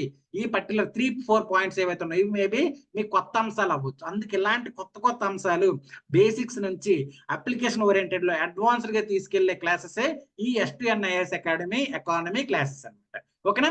సో ఈ పర్టికులర్ ఏవైతే ఉన్నాయో వీటిల్లో కూడా మనం డొమెస్టిక్ టెరిటరీ కన్సిడర్ చేస్తూ అక్కడ జరిగే గూడ్స్ అండ్ సర్వీస్ యొక్క ప్రొడక్ట్స్ కూడా జీడిపి క్యాలిక్యులేషన్ లో తీసుకుంటాం. అలాగే నెక్స్ట్ లాస్ట్ వర్డ్ వచ్చేసరికి స్పెసిఫిక్ పీరియడ్ ఆఫ్ టైం, ఒక పర్టికులర్ కంట్రీలో స్పెసిఫిక్ పీరియడ్ ఆఫ్ టైం లో ఎంత గూడ్స్ అండ్ సర్వీసెస్ ప్రొడ్యూస్ అవుతాయో దాన్నే మనం క్యాలిక్యులేట్ చేస్తే జీడిపిగా చెప్తాం అనుకున్నాం కదా. So specific period of time అంటే ఏంటంటే ఫైనాన్షియల్ ఇయర్ జనరల్ గా మనం చూసుకుంటే 1 ఏప్రిల్ నుంచి 31 మార్చ్ వరకు ఉంటుంది. దీంట్లో మన క్వార్టర్స్ ఉంటాయి, 4 క్వార్టర్స్ ఉంటాయి మనకు ప్రధానంగా. ఓకేనా? అందులో మనకి Q1, Q2, Q3, Q4 అని ఉంటుంది. అంటే ఇక్కడ మనకి ఏంటి, ఏప్రిల్ నుంచి ఆల్మోస్ట్ జూన్ వరకు ఒకటి, జూలై నుంచి సెప్టెంబర్ వరకు ఒకటి, అక్టోబర్ నుంచి డిసెంబర్ వరకు ఒకటి, మళ్ళీ జనవరి నుంచి మార్చి వరకు ఒకటి, ఇలా 4 క్వార్టర్స్ అనేవి మనకి ఇండియన్ ఎకానమీలో లేదంటే ఇండియన్ ఎకనామిక్ సిస్టమ్ లో ఉంటాయి. సో ఒక్కొక్క క్వార్టర్ లో ఎంత జీడిపి జనరేషన్ జరిగింది, ఆ గూడ్స్ అండ్ ప్రొడ్యూసెస్ అనేవి ఎంత ప్రొడక్షన్ అయ్యాయి, ఇలాంటివన్నీ కూడా స్పెసిఫిక్ పీరియడ్ ఆఫ్ టైం లో ఇయర్లీ క్యాలిక్యులేట్ చేస్తారు. At the same time quarterly కూడా క్యాలిక్యులేట్ చేయడం అయితే జరుగుతుంది అనమాట. ఇలా క్యాలిక్యులేట్ చేసేదాన్ని జీడిపిగా చెప్పడం అయితే కనిపిస్తుంది. సో ఐ థింక్ మీకు క్లారిటీ వచ్చింది అనుకుంటున్నాను. జీడిపి అంటే ఏంటో మీకు క్లారిటీ వచ్చింది. ఆ జీడిపిలో ఉన్న ప్రతి ఒక్క టర్మ్ మీద కూడా బేసిక్ గా మీకు అవగాహన వచ్చిందని అయితే నేను అనుకుంటున్నాను. సో ఇప్పుడు ఒకసారి చెక్ చేద్దామా, ఆ డెఫినేషన్ ఏంటంటే ఒకసారి చూద్దామా. డెఫినేషన్ ఏం చెప్పానండి, it is the value of marketable final goods and services produced with in A domestic territory in a given specific period of time. ఇప్పుడు ఇక్కడ స్పెసిఫిక్ పీరియడ్ ఆఫ్ టైం అన్నామంటే 10 సంవత్సరాల జీడిపి, 20 సంవత్సరాల జీడిపి అది క్యాలిక్యులేట్ చేయరండి. Only 1 year below ఏదైతే ఉంటుందో దాన్ని major గా మనకు క్యాలిక్యులేట్ చేయడం జరుగుతుంది. సో ఈ 5 వర్డ్స్ ఏవైతే ఉన్నాయి, 5 వర్డ్స్ అనేవి చాలా బేసిక్ గా ఇంపార్టెంట్ అనమాట. ఓకేనా? ఐ థింక్ ఇప్పుడు మీకు జీడిపి మీద ఎలాంటి క్వశ్చన్ వచ్చినా ఆ డెఫినేషన్ బేస్ చేసుకుని మీరు ఈజీగా ఆన్సర్ చేసే పరిస్థితి అయితే మీ దగ్గర ఉందని అనుకుంటున్నాను. ఇప్పుడు మనం next nominal GDP, real GDP అన్నట్టు నేను ఆల్రెడీ చెప్పాను. వాల్యూ అనేది దేన్ని బేస్ చేసుకొని చెప్తామంటే ప్రైసెస్ ని బేస్ చేసుకొని చెప్తాము. ఆ ప్రైసెస్ కాన్స్టెంట్ ఇయర్ కొన్ని ఉంటాయి, అలాగే కరెంట్ ఇయర్ కొన్ని ఉంటాయి. దాన్ని బేస్ చేసుకుని నామినల్ జీడిపి, రియల్ జీడిపి అని చెప్పడం అయితే జరుగుతుంది అన్నట్టు మీకు ఆల్రెడీ చెప్పాను. సో ఇప్పుడు రియల్ జీడిపి, నామినల్ జీడిపి అంటే ఏంటండి, నామినల్ జీడిపి అంటే కరెంట్ ఇయర్ ఏదైతే ఉంటుందో కరెంట్ ఇయర్ ప్రైసెస్ బేస్ చేసుకొని చెప్తే అది నామినల్ జీడిపిగా చెప్తాము. రియల్ జీడిపి అంటే ఏంటంటే ప్రైసెస్ కాన్స్టెంట్ ఇయర్ ని బేస్ చేసుకుని, బేస్ ఇయర్ ని బేస్ చేసుకొని చెప్తే అది రియల్ జీడిపి అంటారు. ఇండియా యొక్క రియల్ జీడిపి 2011 అలాగే 2012 యొక్క బేస్ ఇయర్ ని బేస్ చేసుకుని అక్కడ ఉన్న కాస్ట్ ని బేస్ చేసుకొని క్యాలిక్యులేట్ చేయడం అయితే జరుగుతుంది. ఓకేనా? ఐ థింక్ ఈ క్లారిటీ మీకు ఉందని అనుకుంటున్నాను. ఇప్పుడు మనం ఈ నామినల్ జీడిపికి రియల్ జీడిపికి ఉన్న లింక్ ఏంటో చూద్దాం. ఈ లింక్ ఏంటంటే ఈ రెండింటికి ఉన్న, అంటే నామినల్ జీడిపి పెరిగితే రియల్ జీడిపి ఏమవుతుంది, రియల్ జీడిపి పెరిగితే నామినల్ జీడిపి ఏమవుతుందో ఒకసారి చూద్దాం. చూసే ముందు ఒకసారి మనం ఒక చిన్న టేబుల్ వేసుకుందాం. ఒక చిన్న ఎగ్జాంపుల్ తీసుకొని ఈ పర్టికులర్ టాపిక్ ని మనం సాల్వ్ చేసే ప్రయత్నం అయితే చేద్దాం. సో అందులో భాగంగా ఒక టేబుల్ గీసుకుందాం. ఆ టేబుల్ దేనికి సంబంధించిందండి, ఇలా నేను real time examples, tables, graphs తో సహా మీకు ఎకానమీ నేర్పించే ప్రయత్నం చేస్తానండి. డెఫినెట్ గా ఎకానమీలో మీరు మంచి స్కోర్ అయితే చేస్తారు, దానికి నేను గ్యారంటీ ఇవ్వగలుగుతాను. అందులో భాగంగా మనం ఇప్పుడు ఈ రియల్ జీడిపిని, నామినల్ జీడిపిని, మన దగ్గర కొన్ని పాయింట్స్ ఉన్నాయి. ఆ పాయింట్స్ మీరు నేర్చేసుకుంటే అది పెద్ద సమస్య కాదు, బట్ ఎగ్జామ్కి వెళ్ళేసరికి మర్చిపోతారు. అది ఈ ఎగ్జాంపుల్ మీకు గుర్తుందనుకోండి, డెఫినెట్ గా ఎగ్జామ్ లో మీకు ఎలాంటి క్వశ్చన్ వచ్చినా కూడా మీరు చేసేస్తారు. అదే ఇప్పుడు నేను మీకు చెప్పబోతున్నాను. సో ఒక టేబుల్ వేసుకొని ఈ టేబుల్ ద్వారా మనము ఈ రియల్ జీడిపి, నామినల్ జీడిపిని క్యాలిక్యులేట్ చేసే ప్రయత్నం అయితే చేద్దాం. ఓకేనా? 1 మినిట్ అండి, డయాగ్రామ్ టేబుల్ వేస్తున్నాను. ఓకే, ఇప్పుడు మనం ఏమనుకున్నాం, నామినల్ జీడిపి రియల్ జీడిపి అంటే కాన్స్టెంట్ ఇయర్ తర్వాత కరెంట్ ఇయర్ ప్రైసెస్ బేస్ చేసుకొని చెప్తాం అనుకున్నాం కదా. సో మనం కాన్స్టెంట్ ఇయర్ మనకి ఏంటండి 2011-12 అనేది బేస్ ఇయర్ గా ఉంటుందని చెప్పుకున్నాం. సో దాన్ని మనం ఫస్ట్ తీసుకుందాం. అలాగే 2020-21, అలాగే 21-22, అలాగే 22-23, 23-24 ఈ ఇయర్స్ యొక్క రియల్ జీడిపి ఎలా ఉంటుంది, నామినల్ జీడిపి ఎలా ఉంటుందో క్యాలిక్యులేట్ చేస్తే దాన్ని బేస్ చేసుకున్న వాటిలిద్దరి మధ్యన ఉన్న రిలేషన్ అనేది మనకు తెలిసే పరిస్థితి ఉంటుంది. సో కాన్స్టెంట్ ఇయర్ లో మనకి క్వాంటిటీ 10 ఉంది అనుకుందాం, అలాగే ప్రైస్ కూడా 10 ఉంది అనుకుందాం. 10 పెన్లు ఉన్నాయి. ఫర్ ఎగ్జాంపుల్ ఇది పెన్స్ ఎగ్జాంపుల్ గా తీసుకోండి. 10 పెన్స్ ఉన్నాయి. ఆ 10 పెన్స్ ఒక్కొక్క పెన్ కాస్ట్ 10 రూపాయలు. ఓకేనా, ఇప్పుడు కాన్స్టెంట్ ఇయర్ ఇది బేస్ ఇయర్ అనమాట. 2011-12 అనేది జీడిపి క్యాలిక్యులేషన్ కి బేస్ ఇయర్. సో 2020-21లో ఆ క్వాంటిటీ అనేది ఏం చేంజ్ అవ్వలేదు, 10 ఉన్నాయి. పెన్స్ 10 తీసుకుంటున్నాం, బట్ వాటి యొక్క ప్రైస్ అనేది తగ్గింది, 5 రూపీస్ ఉంది.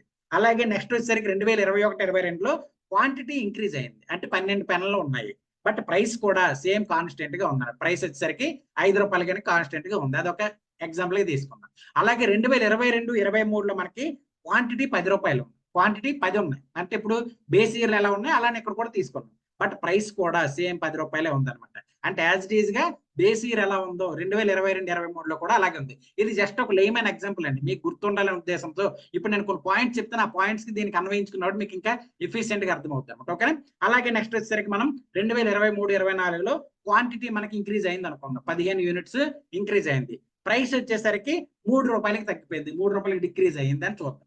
సో ఇప్పుడు మనము రియల్ జీడిపి ఎలా ఉంటుంది, నామినల్ జీడిపి ఎలా ఉంటుంది ఇప్పుడు క్యాలిక్యులేట్ చేద్దాం. ఓకేనా, సో 2020-21లో రియల్ జీడిపి ఎలా ఉందండి. రియల్ జీడిపి అంటే ఏంటి, బేస్ ఇయర్ ఏదైతే ఉందో ఆ బేస్ ఇయర్ ని బేస్ చేసుకొని ఇక్కడ ఉన్న ప్రైస్ ని క్యాలిక్యులేట్ చేయడం అన్నట్టు మనం చెప్పుకున్నాం కదా. సో ఇక్కడ మనకి బేస్ ఇయర్ లో ప్రైస్ ఎంత ఉందండి, 10 ఉంది. ఇక్కడ ఇప్పుడు మనకి ప్రెజెంట్ ఇయర్ లో క్వాంటిటీ ఎంత ఉందండి,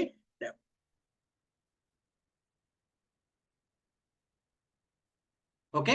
ఇప్పుడు మనకి ఈ పర్టికులర్ ఏదైతే ఉందో రియల్ జీడిపి ఏదైతే ఉందో, రియల్ జీడిపి అంటే ఏంటంటే క్వాంటిటీ ఏదైతే ఉందో క్వాంటిటీ ప్రెజెంట్ ఇయర్ తీసుకుంటాం, అలాగే ప్రైసెస్ వచ్చేసరికి బేస్ ఇయర్ తీసుకుందాం. ఇక్కడ ప్రైస్ అనేది 5 రూపాయలు పెట్టుకుందాం, 10 రూపాయలు వద్దు 5 రూపాయలు పెట్టుకుందాం, మీకు క్యాలిక్యులేషన్ అనేది ఈజీగా ఉంటుంది.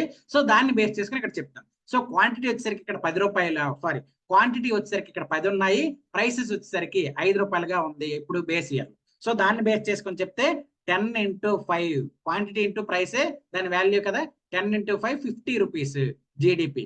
అలాగే దీని నామినల్ జీడిపి 2020-21లో నామినల్ జీడిపి ఎంతండి, ఇది కూడా ఇక్కడ చూసుకోండి జాగ్రత్త. ఇక్కడ నేను ఈ ప్రైస్ ఎక్కడి నుంచి తెచ్చాను, బేస్ ఇయర్ నుంచి తెచ్చాను రియల్ జీడిపిలో. ఇక్కడ నామినల్ జీడిపిలో ప్రైస్ ఎక్కడి నుంచి తెస్తున్నాను, ఈ పర్టికులర్ కరెంట్ ఇయర్ నుంచి తీసుకురావడం అయితే కనిపిస్తుంది. ఓకేనా, 1 minute సారీ. సో ఇక్కడ మనకి 10 × 5 ఇది కూడా 50 గానే కనిపిస్తుంది, 50 గానే కనిపిస్తుంది. ఓకేనా, అలాగే 2022-22లో ఎలా ఉందో ఒకసారి చూద్దాం. 2021-22లో క్వాంటిటీ వచ్చేసరికి 12 ఉందండి, బేస్ ఇయర్ యొక్క కాస్ట్ ఎంత ఉంది 5. సో ఓవరాల్ ఇక్కడ ఎంత అవుతుందండి 60 రూపీస్ అవుతుంది. ఓకేనా, అలాగే నామినల్ జీడిపి వచ్చేసరికి 12 × 5 12×5 60. ఇది కూడా ఇక్కడ చూడండి 5 రూపాయలు అనేది ఇక్కడ నుంచే తీసుకున్నాను, అక్కడ నుంచి తీసుకోలేదు, జాగ్రత్త గుర్తుపెట్టుకోండి, ఇక్కడ మీకు క్లారిటీ వస్తుంది. సో ఇక్కడ 2022-23లో రియల్ జీడిపి ఎలా ఉంది, క్వాంటిటీ ఎంత వచ్చేసరికి 10 ఉంది, బట్ ప్రైస్ అనేది ఎక్కడి నుంచి తీసుకురావాలి, బేస్ ఇయర్ నుంచి తీసుకురావాలి. బేస్ ఇయర్ లో ప్రైస్ ఎంత 5 రూపీస్ ఉంది, అంటే 50 రూపీస్ వస్తుంది. ఓకేనా, బట్ 2022-23లో నామినల్ జీడిపి ఎలా ఉందండి, ఇక్కడ కాన్స్టెంట్ ఇయర్ నుంచే ఆ కరెంట్ ఇయర్ ఏదైతే ఉందో కరెంట్ ఇయర్ నుంచి మనం తీసుకోవాల్సిన అవసరం ఉంది. 10 × 10 100 రూపీస్ అనేది ఇక్కడ దీని కాస్ట్ రావడం కనిపిస్తుంది. అలాగే 2023-24లో మనకి ఈ పర్టికులర్ రియల్ జీడిపి ఎలా ఉందంటే క్వాంటిటీ ఎంత అండి 15 రూపాయలు, బట్ ప్రైస్ ఎక్కడి నుంచి తీసుకురావాలి రియల్ జీడిపికి, బేస్ ఇయర్ నుంచి తీసుకురావాలి. బేస్ ఇయర్ లో 5 రూపీస్ ఉంది. సో 15 × 5 ఎంత అవుతుందండి, 15 × 5 75 రూపీస్ అవుతుంది. ఓకేనా, అలాగే నామినల్ జీడిపి ఎలా ఉంటుందంటే 15 × 3. సో ఎంత అవుతుందండి 15 × 3 అంటే కరెంట్ ఇయర్ కదా, కరెంట్ ఇయర్ బేస్ చేసుకుని చేస్తే 45 రూపీస్ అనేది అవుతుంది. సో ఈ టేబుల్ ని బేస్ చేసుకుని మనం కొన్ని పాయింట్స్ అయితే డ్రా చేద్దాం. ఇక్కడ ఇచ్చిన ప్రతి పాయింట్ కూడా మీకు రేపు పొద్దున్న ఎగ్జామ్ లో అలా స్టేట్మెంట్ గా వచ్చేస్తాయండి. అది మీరు కన్ఫ్యూజ్ అవ్వకుండా ఉండడం కోసం ఇది ఒక చిన్న టేబుల్ ఇచ్చాను. ఈ టేబుల్ చిన్న క్యాలిక్యులేషన్, ఇది పెద్ద కన్ఫ్యూజన్ ఏం లేదు. జస్ట్ ఆ ప్రైసెస్ మార్చిన ఆ ప్రైసెస్ బేస్ చేసుకుని ఈ రెండింటిని అర్థం చేసుకుంటాం ఎలా అనేది. సో ఇక్కడ మనం జీడిపి రియల్ = జీడిపి నామినల్. ఇప్పుడు if there is no change in the price, ఆ ప్రైస్ లో చేంజ్ లేకపోతే జీడిపి రియల్ అనేది జీడిపి నామినల్ తో ఈక్వల్ గా ఉంటుంది. చూడండి ఎగ్జాంపుల్ గా చూస్తే ఇక్కడ చూడండి బేస్ ఇయర్ లో 5 రూపీస్ ప్రైస్ ఉంది, కరెంట్ ఇయర్ లో కూడా 5 రూపీసే ప్రైస్ ఉంది. సో ఆబ్వియస్లీ ఏమైంది, అక్కడ వచ్చేసరికి ఆ జీడిపి యొక్క రియల్ జీడిపి కానీ నామినల్ జీడిపిలో కానీ ఎటువంటి చేంజెస్ లేదు. అలా ఇక్కడ 2021-22లో చూడండి, ఇక్కడ కూడా ప్రైస్ వచ్చేసరికి 5 రూపీస్ ఉంది, బేస్ ఇయర్ లో కూడా 5 రూపీస్ ఉంది. సో ఆబ్వియస్లీ ఆ రెండు ఈక్వల్ గా కనిపిస్తుంది. బట్ ఇక్కడ ప్రైస్ మారింది చూడండి, 2022-23లో ప్రైస్ మారింది 10 రూపాయలు. సో ఇక్కడ రియల్ జీడిపి నామినల్ జీడిపి అనేది చేంజ్ అయిపోయే పరిస్థితి ఉంది. సో జాగ్రత్త గుర్తు పెట్టుకోండి, ఫస్ట్ స్టేట్మెంట్ రేపు ఎగ్జామ్ లో వచ్చేది ఏంటంటే జీడిపి రియల్ ఎప్పుడు జీడిపి నామినల్ కి ఈక్వల్ అవుతుందంటే there is no price change. Price change లేనప్పుడు, ప్రైస్ లో ఎటువంటి చేంజ్ లేనప్పుడు ఆ రెండు ఈక్వల్ అవుతాయి. Next statement, GDP real increases ఈ ప్రొడక్షన్ ఇంక్రీజెస్. ఆ జీడిపి రియల్ అనేది ఇంక్రీజ్ అవుతుంది. ఎప్పుడు ఇంక్రీజ్ అవుతుంది అంటున్నాడు, ప్రొడక్షన్ ఇంక్రీజ్ అయితే, అంటే క్వాంటిటీ ఇంక్రీజ్ అయితే జీడిపి రియల్ అనేది ఇంక్రీజ్ అవుతుంది అన్నాడు. సో ఒకసారి చూద్దాం ఎక్కడ మనకి క్వాంటిటీ ఇంక్రీజ్ అయింది. ఎస్, ఇక్కడ చూడండి క్వాంటిటీ 15కి వెళ్ళింది, అలా ఇక్కడ క్వాంటిటీ 12కి వెళ్ళింది. ఆబ్వియస్లీ ఇక్కడ 60కి ఇది పెరగడం కనిపిస్తుంది. ఒకసారి పెన్ కలర్ మారుస్తాను ఆగండి, పెన్ కలర్ మారిస్తే మీకు కొంత అవగాహన ఉంటుంది. సో ఇక్కడ చూడండి ఇక్కడ 60కి వెళ్ళింది, అలా ఇక్కడ 75కి వెళ్ళింది. సో ఆబ్వియస్లీ ఏం జరిగింది, క్వాంటిటీ పెరిగితే ఆ జీడిపి రియల్ అనేది పెరగడానికి అవకాశం ఉంది, పెరుగుతుంది అన్నట్టు మనం ఒక స్టేట్మెంట్ అయితే డ్రా చేశాం. అలాగే GDP nominal might not increase as there is a drop in the price level. So GDP real అనేది ఇప్పుడు క్వాంటిటీ ఇంక్రీజ్ అయితే ఇంక్రీజ్ అవుతుందండి, బట్ జీడిపి నామినల్ అనేది ఇంక్రీజ్ అవ్వచ్చు, డిక్రీజ్ అవ్వచ్చు, చెప్పలేము. ఎందుకంటే there is a change in the price. ఒకసారి ఇక్కడ చూడండి 2023-24లో క్వాంటిటీ ఇంక్రీజ్ అయింది, 15కి వెళ్ళింది, కాకపోతే ప్రైస్ డిక్రీజ్ అయిపోయింది. సో ఓవరాల్ ఇక్కడ 45 రూపీస్ పడిపోయింది. బట్ ఇక్కడ 2020-21లో చూడండి ఇక్కడ 50 రూపీస్ ఉంది, క్వాంటిటీ ఇక్కడ తక్కువ ఉంది, ఇక్కడ ఎక్కువ ఉంది, అయినప్పటికీ ప్రైస్ అనేది డిక్రీజ్ అవడం ద్వారా నామినల్ జీడిపి అనేది డిక్రీజ్ అయిపోయింది, బట్ రియల్ జీడిపి అనేది ఇంక్రీజ్ అయింది. ఓకేనా, అర్థమైంది. సెకండ్ స్టేట్మెంట్, జీడిపి రియల్ అనేది ఎప్పుడు ఇంక్రీజ్ అవుతుందండి, ప్రొడక్షన్ ఇంక్రీజ్ అయితే ఆబ్వియస్లీ జీడిపి రియల్ అనేది ఇంక్రీజ్ అవుద్ది. బట్ జీడిపి నామినల్ అనేది ఇంక్రీజ్ అవ్వాలని రూల్ లేదు, డిక్రీజ్ అవ్వాలని కూడా లేదు. It's depend on the current year prices. ఓకేనా, ఇది జాగ్రత్తగా గుర్తుపెట్టుకోవాలి పాయింట్. నెక్స్ట్ వచ్చేసరికి GDP nominal greater than GDP real. ఇప్పుడు జీడిపి నామినల్ అనేది జీడిపి రియల్ కంటే ఎప్పుడు ఎక్కువగా ఉంటుందండి, ఇన్ఫ్లేషన్ ఉన్నప్పుడు. ఇన్ఫ్లేషన్ అంటే ఏంటి, ప్రైస్ రైజ్, ఏదైతే ప్రైస్ లెవెల్స్ ఉంటాయో ప్రైస్ లెవెల్స్ ఇంక్రీజ్ అయితే దాన్ని ఇన్ఫ్లేషన్ గా బేసిక్ గా చెప్పుకుంటాం. సో జీడిపి నామినల్ అనేది ఎప్పుడు ఎక్కువ ఉంటుందండి, ప్రైసెస్ అనేవి ఇంక్రీజ్ అయినప్పుడు జీడిపి నామినల్ అనేది ఎక్కువ ఉంటుంది. ఒకసారి చూడండి ఇక్కడ 2022-23లో మన ప్రైస్ వచ్చేసరికి 10 రూపీస్ అనేది మిగతా వాటన్నిటితో పోల్చుకుంటే ఇంక్రీజ్ అయింది. అందుకోసం ఇక్కడ జీడిపి నామినల్ అనేది జీడిపి రియల్ కంటే ఎక్కువ ఉంది. సో ప్రైస్ రైజ్, ఆ ప్రైస్ లెవెల్ ఏది బేస్ ఇయర్ తో పోల్చుకుంటే ప్రైస్ అనేది ఇంక్రీజ్ అయినప్పుడు ఆబ్వియస్లీ జీడిపి నామినల్ అనేది జీడిపి రియల్ కంటే ఎక్కువ ఉంటుంది. సో ఇన్ఫ్లేషన్ ఉన్నప్పుడు ఏది ఎక్కువ ఉంటుందండి, జీడిపి నామినల్ అనేది ఎక్కువ ఉంటుంది. నెక్స్ట్ పాయింట్ అన్నమాట. అలాగే నెక్స్ట్ వచ్చేసరికి జీడిపి రియల్ అనేది జీడిపి నామినల్ కంటే ఎప్పుడు ఎక్కువ ఉంటుంది. ఇది ఒక సెకండ్ పాయింట్.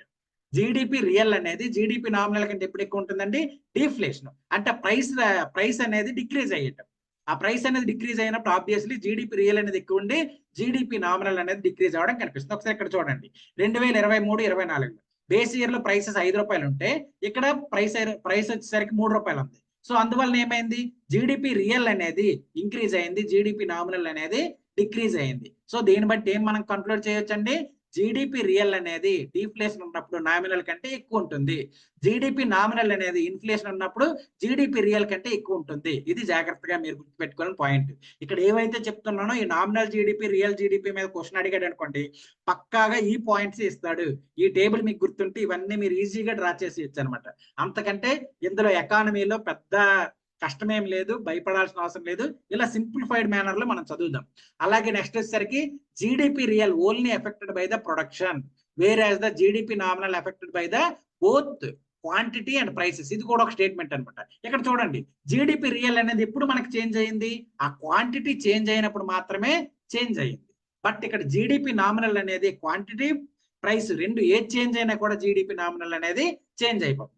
సో ఇక్కడ బేస్ ఇయర్ ని బేస్ చేసుకుని మనం మిగతావన్నిటిని చెక్ చేసుకున్నప్పుడు ఈ పర్టికులర్ పాయింట్స్ అనేవి మనం డ్రా చేయడం అయితే జరిగింది అనమాట. సో ఓవరాల్ గా మళ్ళీ ఒకసారి రివైజ్ చేస్తానండి. జీడిపి రియల్ జీడిపి నామినల్ ఎప్పుడు ఈక్వల్ గా ఉంటాయండి, ప్రైస్ చేంజ్ అనేది లేనప్పుడు ఆ రెండు ఈక్వల్ గా ఉంటాయి. అలాగే GDP real increases, production increases, ఆ క్వాంటిటీ అనేది ఇంక్రీజ్ అయినప్పుడు మాత్రమే జీడిపి రియల్ అనేది ఇంక్రీజ్ అవుతుంది. బట్ జీడిపి నామినల్ అనేది అలా ఇంక్రీజ్ అవ్వాలని లేదు, డిక్రీజ్ అవ్వాలని లేదు. ఓకేనా.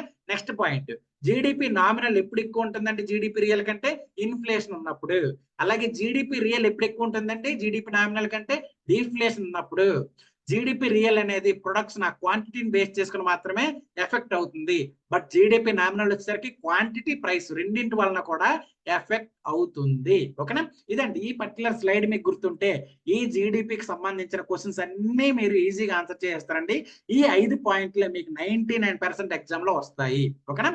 ఐ థింక్ ఈ నామినల్ జీడిపికి రియల్ జీడిపికి క్లారిటీ వచ్చింది అనుకుంటున్నాను. నెక్స్ట్ వచ్చేసరికి GDP nominal not account inflation while GDP real accounts the effect of the inflation. Yes, GDP nominal అనేది కరెంట్ ప్రైస్ అనేది ఇంక్రీజ్ అయ్యే డిక్రీజ్ అయ్యేది అవేం చెక్ చేయరు. జీడిపి నామినల్ లో ప్రెజెంట్ ఉన్న కరెంట్ ప్రైసెస్ అక్కడ ఉన్న క్వాంటిటీని బేస్ చేసుకుని ఆ ప్రొడక్ట్ యొక్క వాల్యూని డిసైడ్ చేస్తాం. బట్ జీడిపి రియల్ అనేది ఆ పర్టికులర్ ఏదైతే ఇన్ఫ్లేషన్ ఉందో దాన్ని క్యాలిక్యులేట్ చేస్తాం. ఫర్ ఎగ్జాంపుల్ గా ఇక్కడ మనకి బేస్ ఇయర్ లో 5 రూపీస్ ఉంది. బట్ ఇక్కడ 2022-23 10 రూపీస్ వచ్చింది. అయినప్పటికీ మనం ఏ ప్రైసెస్ తీసుకున్నాం రియల్ జీడిపి క్యాలిక్యులేట్ చేయడానికి? బేస్ ఇయర్ ప్రైసెస్ తీసుకున్నాం. అంటే ఇక్కడ ఇన్ఫ్లేషన్ ఏదైతే ఈ కాస్ట్ పెరిగిందో 5 యూనిట్స్ పెరిగిందో దాన్ని మనం క్యాలిక్యులేట్ చేయట్లేదు. సో డైరెక్ట్ గా మనం ఏం చెప్పొచ్చు, రియల్ జీడిపి అనేది ఇన్ఫ్లేషన్ ని ఇన్క్లూడ్ చేయదు, లేదంటే అకౌంట్ చేయదు. బట్ ఏదైతే నామినల్ జీడిపి నామినల్ అనేది ఆ ఇన్ఫ్లేషన్ ని అకౌంట్ చేయదు. బట్ జీడిపి రియల్ అనేది ఇన్ఫ్లేషన్ ని బేస్ చేసుకొని ఆ ఇన్ఫ్లేషన్ ఎఫెక్ట్ ని బేస్ చేసుకొని జీడిపి రియల్ ని క్యాలిక్యులేట్ చేయడం అయితే జరుగుతుంది. ఇదండి ఓవరాల్ గా నామినల్ జీడిపికి రియల్ జీడిపికి ఉన్న బేసిక్ పాయింట్స్. ఓకేనా. ఇప్పుడు మనం importance of the GDP. So overall గా మీరు క్లాస్ ఒకసారి చూస్తే మీకు నేను జీడిపి ఎందుకు క్యాలిక్యులేట్ చేయాలో చెప్పాను. అలాగే జీడిపిని క్యాలిక్యులేట్ చేయడానికి బేసిక్ గా జీడిపి డెఫినేషన్ బేస్ చేసుకుని 5 కీ టర్మ్స్ ఏవైతే ఉన్న 5 కీ టర్మ్స్ కి చెప్పాను. అలాగే 5 కీ టర్మ్స్ లో భాగంగా నామినల్ జీడిపి అని ఉంది, రియల్ జీడిపి అని ఉంది. ఆ రెండింటికి కూడా చెప్పాను. సో ఇక్కడ మీరు అబ్జర్వ్ చేస్తే బేసిక్స్ నుంచి వస్తున్నానండి. ఈ బేసిక్స్ నుంచి ఇక్కడ బేసిక్ ఇది, ఆ బేసిక్స్ నుంచి అప్లికేషన్ తీసుకొచ్చాను. ఆ అప్లికేషన్ నుంచి ఇప్పుడు మనం అడ్వాన్స్డ్ లెవెల్కి వెళ్తున్నాం. ఆ అడ్వాన్స్డ్ లెవెల్ ఏంటంటే ఇంపార్టెన్స్ ఆఫ్ ది జీడిపి. ఓకేనా.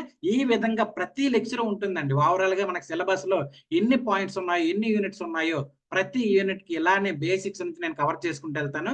డెఫినెట్ గా మీకు ఈ ఎకానమీ సిరీస్ అనేది చాలా హెల్ప్ఫుల్ అవుతుందని అయితే నేను చెప్పగలను. అయితే ఇప్పుడు ఇంపార్టెన్స్ ఆఫ్ జీడిపి, ఎందుకు జీడిపి క్యాలిక్యులేట్ చేయాలి, ఎందుకు క్యాలిక్యులేట్ చేయాలో చెప్పేసాం. క్యాలిక్యులేట్ చేయడం వల్ల మనకు కలిగే లాభాలు ఏంటి, దాని ఇంపార్టెన్స్ ఏంటి చూద్దాం ఒకసారి. సో జీడిపిని క్యాలిక్యులేట్ చేయడం వలన it helps in the determination of the effect of the increased production. So ఒక కంట్రీ యొక్క ప్రొడక్షన్ ఇంక్రీజ్ అయిందా లేదా అనేది చెప్పడానికి ఏది అవసరం అండి, జీడిపి అవసరం. అందుకు మనకి జీడిపి అనేది ఇంపార్టెంట్ గా కనిపిస్తుంది. అలాగే better periodic comparison of a country over different years. So ఇప్పుడు పర్టికులర్ గా 2011-12లో ఇండియా యొక్క జీడిపి లేదంటే ఇండియా ఎకనామిక్ డెవలప్మెంట్ లేదంటే ఎకనామిక్ గ్రోత్ ఏ విధంగా ఉందో చెప్పాలి.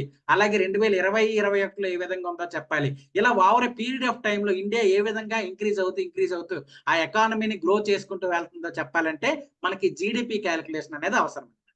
అలాగే మనకి facilitate international comparison of the economic performance across the countries. ఇప్పుడు ఫర్ ఎగ్జాంపుల్ గా పాకిస్తాన్ జీడిపి ఎంత ఉందో మనకు తెలియాలి, అలాగే ఇండియా జీడిపి ఎంత ఉందో తెలియాలి, అలాగే బంగ్లాదేశ్, అలాగే యుఎస్ఏ, చైనా, ఈ కంట్రీస్ యొక్క జీడిపి అన్నింటినీ క్యాలిక్యులేట్ చేయడం ద్వారా ఆ కంపారిజన్ అనేది ఈ కంట్రీ ఎకానమీ పెర్ఫార్మెన్స్ ఎలా ఉంది, ఈ కంట్రీ యొక్క ఎకానమీ పెర్ఫార్మెన్స్ ఎలా ఉంది, ఇవన్నీ కూడా తెలియాలంటే మనకి జీడిపి క్యాలిక్యులేషన్ అనేది ఇంపార్టెంట్ అనమాట. అలాగే accounts effect of inflation and thus eliminate the distorting effect of the price change over a time. So real జీడిపిలో మనం ఈ ఇన్ఫ్లేషన్ యొక్క ఎఫెక్ట్ ని క్యాలిక్యులేట్ చేస్తాం కాబట్టి అక్కడ ప్రైస్ చేంజ్ వలన కలిగే నష్టాలు లేదంటే దాని వలన జరిగే పరిణామాలని మనము జాగ్రత్తగా అబ్జర్వ్ చేయడానికి కూడా మనకి జీడిపి అనేది ఇంపార్టెంట్ గా కనిపించే పరిస్థితి అయితే ఉందన్నమాట. ఓకేనా. ఇదండి బేసిక్ గా జీడిపికి సంబంధించిన ఇంపార్టెన్స్. సో ఫైనల్ ఒకసారి మనం జీడిపిని సమ్మరైజ్ చేసుకుంటే ఇప్పటి వరకు చెప్పుకున్న క్లాస్ అంతటిని ఒక సమ్మరైజ్డ్ గా చెప్పుకుంటూ ఓవరాల్ గా జీడిపిలు ఏవి ఇంక్లూడ్ చేస్తారు ఏవి ఇంక్లూడ్ చేయరో ఒకసారి మనం చెప్పేసుకుంటే ఈ పర్టికులర్ జీడిపి అనే లెసన్ ని మీకు కంప్లీట్ అవగాహన వచ్చినట్టు ఉంటుంది అనమాట. సో అందులో భాగంగా జీడిపిలు ఏమి ఇంక్లూడ్ చేస్తారండి, జాగ్రత్తగా గుర్తుపెట్టుకోండి. ఫైనల్ గూడ్స్ మాత్రమే జీడిపి క్యాలిక్యులేషన్ లో ఇన్క్లూడ్ చేస్తారు, ఇంటర్మీడియట్ గూడ్స్ ఇన్క్లూడ్ చేయరు. మీకు స్టేట్మెంట్ లో ఆల్ గూడ్స్ అన్నాడు అనుకోండి, ఖచ్చితంగా statement incorrect. Only final goods మాత్రమే జీడిపి క్యాలిక్యులేషన్ లో వాడతారు. మళ్ళీ స్ట్రెస్ చేస్తున్నాను, ఎందుకంటే ఎగ్జామినర్ మీకు ఆ పాయింట్ లోనే కన్ఫ్యూజ్ చేస్తారు కాబట్టి. ఓకేనా? ఇందులో నాట్ ఇన్క్లూడ్ ఏవి ఇన్క్లూడ్ చేయరండి? ఇంటర్మీడియట్ గూడ్స్ ఇన్క్లూడ్ చేయరు. ఇందులో జీడిపి క్యాలిక్యులేషన్ ఇన్క్లూడ్ చేసేవి ఏంటంటే మార్కెటబుల్ యాక్టివిటీస్, అంటే మోనిటరీ ట్రాన్సాక్షన్ జరగాలి. ఆ మోనిటరీ ట్రాన్సాక్షన్ జరిగినప్పుడు అక్కడ మనకి జీడిపి క్యాలిక్యులేట్ చేయడానికి అవకాశం ఉంటుంది. బార్టర్ సిస్టమ్ అనేది ఇందులో ఇన్క్లూడ్ చేయరు.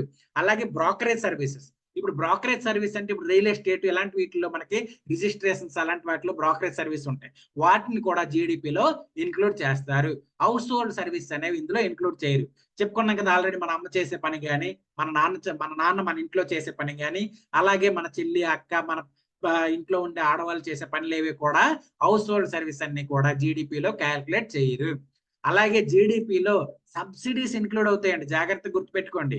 జీడిపిలో క్యాలిక్యులేషన్ లో సబ్సిడీస్ ని తీసుకుంటారు. చారిటబుల్ యాక్టివిటీస్ ని ఇన్క్లూడ్ చేయరు. చారిటబుల్ యాక్టివిటీస్ అంటే ఎన్జిఓస్ అవన్నీ చేసే యాక్టివిటీస్ ని ఇన్క్లూడ్ చేయరు. అలాగే బ్లాక్ మనీని ఇన్క్లూడ్ చేయరు. ఎందుకు బ్లాక్ మనీని ఇన్క్లూడ్ చేయరు చెప్తారా? ఒకసారి నాకు కామెంట్ బాక్స్ లో మెన్షన్ చేయండి. బ్లాక్ మనీని ఎందుకు ఇన్క్లూడ్ చేయరంటే, బ్లాక్ మనీ అనేది ఒక ఆర్గనైజ్డ్ మనీ కాదు. అసలు బేసిక్ గా బ్లాక్ మనీ అంటే ఏంటంటే బ్లాక్ కలర్ లో ఉంటుంది. మనీ అంతా బ్లాక్ కలర్ లో ఉంటుందా? కాదండి. బ్లాక్ మనీ అంటే ఏంటంటే ట్యాక్స్ పే చేయని మనీ అంతటిని కూడా బ్లాక్ మనీగా చెప్పుకోండి. ఇప్పుడు ఏదైతే ఇన్కమ్ ట్యాక్స్, జిఎస్టీ ఇవన్నీ ఉన్నాయి కదా, అలా ఆ ట్యాక్స్ రెజిమీలో లేకుండా దాచిపెట్టుకున్న మనీనే, ట్యాక్స్ పే చేయకుండా దాచిపెట్టుకున్న మనీనే బ్లాక్ మనీ అంటారు. సో ఆ బ్లాక్ మనీ ఎంత ఉందో, ఎవరి దగ్గర ఉందో మనకు తెలియదు. తెలియనప్పుడు అది క్యాలిక్యులేట్ చేయడం కష్టం. సో బ్లాక్ మనీని కూడా జీడిపిలో ఇన్క్లూడ్ చేయరు. అలాగే ఎక్స్టర్నాలిటీస్. ఎక్స్టర్నాలిటీస్ అంటే ఏంటంటే ఎన్విరాన్మెంటల్ ఎఫెక్ట్. ఫర్ ఎగ్జాంపుల్ గా మనకి టెంపరేచర్స్ అనేవి ఇంక్రీజ్ అవుతుంది, లేదా బయోడైవర్సిటీ అనేది లాస్ అవుతుంది. ఇలా డిఫరెంట్ టైప్స్ ఆఫ్ ఎక్స్టర్నాలిటీస్ అనమాట. అంటే నెగిటివ్ ఎక్స్టర్నాలిటీస్ ఎస్పెషల్లీ వాటిని కూడా జీడిపి క్యాలిక్యులేషన్ లో ఇంక్లూడ్ చేయరు. దాంతో పాటుగా ట్రాన్స్ఫర్ పేమెంట్స్ కూడా ఇంక్లూడ్ చేయరు. ట్రాన్స్ఫర్ పేమెంట్స్ అంటే ఏంటంటే స్కాలర్షిప్స్ ఉంటాయి. ఫర్ ఎగ్జాంపుల్ మీరు చదివినప్పుడు స్కాలర్షిప్ ఇచ్చి ఉంటారు, వాటిని ఇంక్లూడ్ చేయరు. అలాగే ఫర్ ఎగ్జాంపుల్ గా ఒక కంట్రీ మనకి ఇప్పుడు సెంట్రల్ గవర్నమెంట్, స్టేట్ గవర్నమెంట్స్ కొన్ని గ్రాంట్స్ ఇస్తుంది. అలాంటి గ్రాంట్స్ ని కూడా, ఎలాంటి ట్రాన్స్ఫర్ పేమెంట్స్ వేటిని కూడా, అలాగే పెన్షన్స్ ఉంటాయి. ఇప్పుడు పెన్షన్స్, వృద్ధాప్య పెన్షన్ కానీ, ఎంప్లాయ్మెంట్ పెన్షన్ కానీ, ఇలాంటివన్నీ ఉంటాయి. ఆ పెన్షన్స్ ఇలాంటివన్నీ కూడా జీడిపిలో క్యాలిక్యులేట్ చేయరు. సో జీడిపిని క్యాలిక్యులేట్ చేయడానికి final goods, marketable activities, brokerage services, subsidies major గా తీసుకుంటారు. ఇవన్నీ తీసుకోరు. ఇది కూడా మీకు ఎగ్జామ్ లో క్వశ్చన్ గా రావడానికి అవకాశం ఉన్న టాపిక్ అన్నమాట. ఓకేనా? ఇదండి బేసిక్ గా ఎకానమీకి సంబంధించిన, ఎస్పెషల్లీ జీడిపికి సంబంధించిన ఇన్ఫర్మేషన్. సో నాకు తెలిసినంత వరకు మీరు ఇదే లెవెల్లో చదువుకుంటే వెళ్ళని గుడ్ అండి. మీరు 100% మంచి అప్రోచ్ లోనే ఉన్నారు. ఒకవేళ జీడిపిని ఈ పాయింట్ ఆఫ్ వ్యూలో మీరు చదవకపోతే మన STNIS అకాడమీలో జాయిన్ అవ్వండి. ఖచ్చితంగా మీకు ఎకానమీ కోర్స్ అనేది చాలా వరకు ఉపయోగపడే పరిస్థితి ఉంటుంది. ఒక జీడిపి ఏదో డెమో క్లాస్ కోసం ఇలా చెప్పానని కాదండి. ప్రతి క్లాస్ ఇలానే ఉంటుంది. దానికి రిలేటెడ్ మెటీరియల్ ఉంటుంది. దాని మీద మీకు టెస్ట్ సిరీస్ ఉంటాయి. డెఫినెట్ గా మీకు ఈ ఎకానమీ క్లాస్ లో ఇండియన్ ప్లస్ ఏపీ రెండింటినండి, ఎకానమీ, ఇండియన్ అండ్ ఏపీ రెండింటిని కవర్ చేస్తూ బేసిక్స్ నుంచి, మళ్ళీ గుర్తుపెట్టుకోండి, బేసిక్స్ నుంచి ఆ బేసిక్స్ ని అప్లై చేస్తూ అడ్వాన్స్డ్ లెవెల్ గా మీకు మిమ్మల్ని తయారు చేసే బాధ్యత నాది. మన STNIS అకాడమీలో జాయిన్ అవ్వండి. జాయిన్ అయ్యి మా సర్వీసెస్ పొందే పరిస్థితి అయితే కల్పించుకోండి. ఓకేనా? I think we can start our journey. ఓకేనా? థ్యాంక్ యూ అండి. Thank you so much.